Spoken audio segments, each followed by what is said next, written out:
Good morning, everybody, and as you can see, it's a cold morning here in Huddersfield, where I live, and I'm starting our assembly, our Monday assembly, outside my front door, because I promised to show you the Christmas wreath that we made as a bit of a staff team on Friday night, and here it is on my front door. Have a look at that. Ooh, which way do I need to move it? I'll tell you what, I'll turn the camera around and I'll show you around the wreath that we made. Hang on a second. There we go. Right, so here we are. Here is my Christmas wreath on my front door. And it took ages on Friday night. It was a really lovely event. Mrs. Jennings was there, Mrs. Lewis, Mr. Naylor, Mrs. Scrimshaw, Miss Horsefall. And we had a marvellous time. It took a long time because it's quite a multi-step thing to do. First, we had to cover the ring with moss underneath to give a base to put our Christmas foliage and fruits on. Then we had to cover that moss with some pieces of spruce, which is the evergreen that you can see there. And then we had to put on our bow. We had to make a very difficult choice about whether to put it on the bottom, like mine, or the top. So some people chose to put it on the top. I chose the bottom. And then we had to wire up all these fruits and pine cones, green oranges, cinnamon sticks, orange slices, poppy heads, and then wire them through the Christmas wreath. Oh, can hear the crows goodness me, hear the crows this morning. Okay, I'll just flick back to me. There we go, stand next to it again. And I've been looking it up this morning. There's a lot of different views about where the tradition of hanging a Christmas wreath on your door comes from. Some people say it came from Roman times, when they used to make circular wreaths to put on the over the shoulders of victors and people who'd won tournaments and games. Some people say, some Christians think it's to represent the crown of thorns from the Easter story that Jesus had to wear. And some people think there's something about the nature of a circle that represents eternity because it never ends. And some people think that putting evergreen, things that don't lose their leaves in the winter time, is a really good symbol of things lasting. Can you hear those crows? Goodness me, they're having a right old chat this morning. So there's my Christmas wreath. What I think is it's going to really bring some festive cheer to the postman when he's delivering my Christmas cards, hopefully, and maybe even to Father Christmas when he comes to deliver those presents. So let's go inside. Okay, through the archway. Whew. Here we go. There we go. Let's go get warm. And I'm going to tell you about our story today, because I promised you the Easter story, the Easter story, goodness me, the Christmas story today. But we're not going to tell the normal version because I think we know that one really well. We're going to tell a slightly different version. So I'll just come in and get comfy. Here we are. Bob you on there. There we go. Is that okay? Can we? Yeah, that's okay, isn't it? Okay, so we are going to tell, I'm going to read you. I know I say every book's my favourite, but every book kind of is in a way. It's certainly a book by one of my favourite authors and illustrators, and it's an author and illustrator that we've heard from already this year in our virtual assemblies, because the author of this story is Brian Wildsmith. Here it is, Christmas Story. And he was the gentleman who wrote and illustrated the version of Aesop's Fables that we had earlier this year.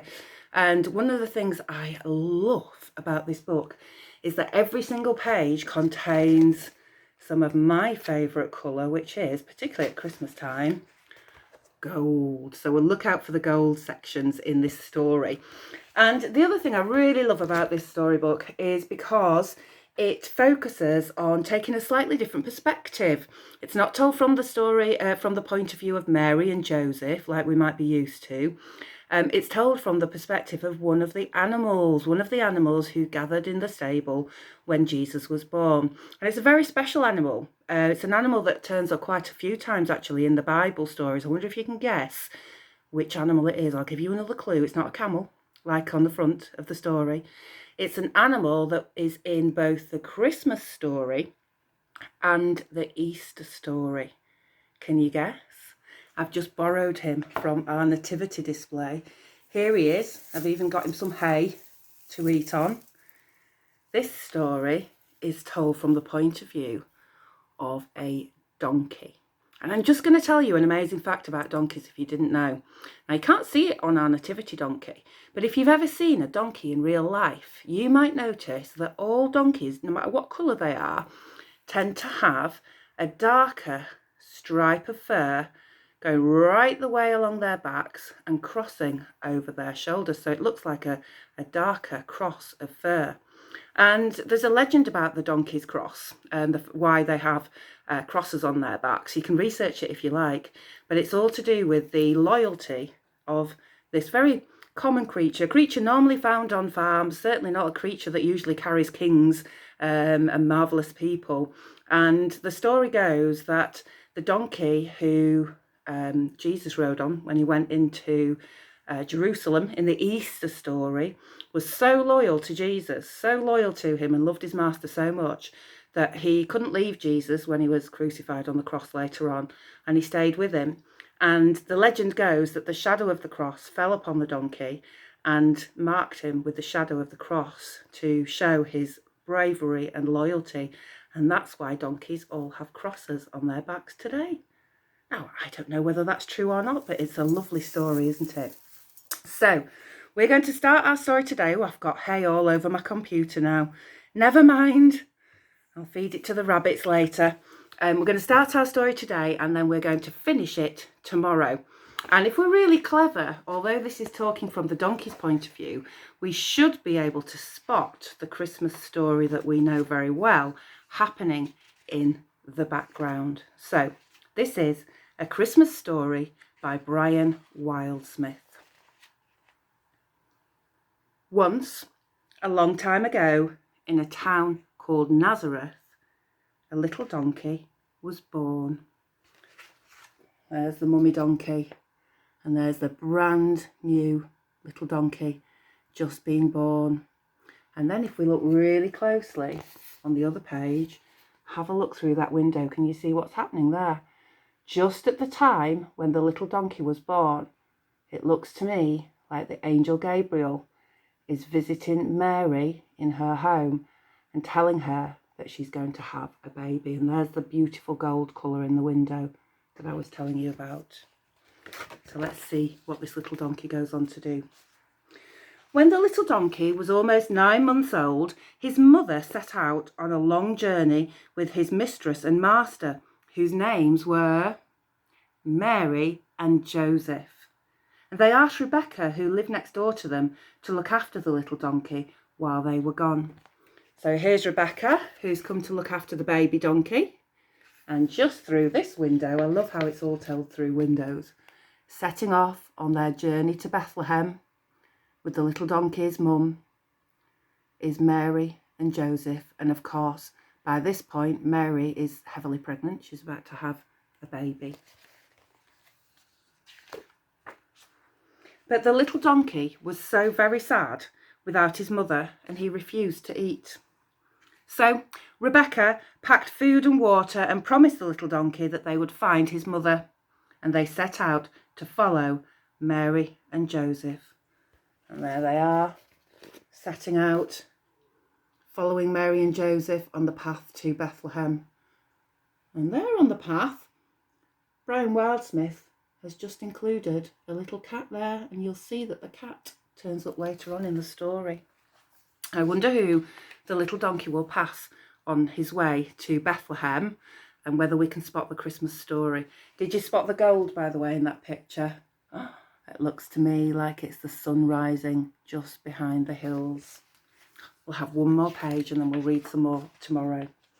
The roads were full of people travelling to various towns and cities. "Have you seen a donkey with a man and a woman?" Rebecca asked a traveller. "Oh yes, they passed me on the way to Jerusalem," the traveller replied. So there they are, setting off, travelling and asking if anyone had seen Mary and Joseph and the donkey. And tomorrow we'll find out who else they meet on their way. So I think now, I have forgotten to bring home our school advent calendar, so I'll have to catch up on that tomorrow. But what I can do is open today's date, which is Sunday's date, with you, so we can at least open one of our doors. So I'm just going to get, I've chosen, because we were looking at the Christmas wreath earlier, I've chosen the house one, where all of those doors, remember that was my aim, to make my door look as Christmassy as these ones do on the advent calendar. And you can see there everything we've had so far. Some penguins, some robins, that's sign of Christmas. What's that up in the corner? Can't tell from there. Oh, look! Can you see what that is? That's two beautiful donkeys. Wow, that fits in with our story, doesn't it? And this one here is it snowmen? I think it's two snowmen, isn't it? So for me today, it's Sunday. So it's Sunday the 6th. And I've spotted number 6 on the snowman's hat. So maybe it'll be another snowman themed picture. Let's open it together. Sunday the 6th of December. Here we go. What have we got? Aha. Well, that's amazing. I couldn't have planned it better, because I'm going to share my Christmas tree with you tomorrow and talk a little bit about Christmas trees. And on Sunday, the 6th of December, today's picture is a beautiful Christmas tree in the living room. Well, that's just perfect. So have a really happy Monday. And in tomorrow's assembly, we'll finish our Christmas story, and hopefully the baby donkey will meet up with his mum, who's carried Mary and Joseph all the way to Bethlehem, and we'll see the Christmas story, the magic of the Christmas story unfold.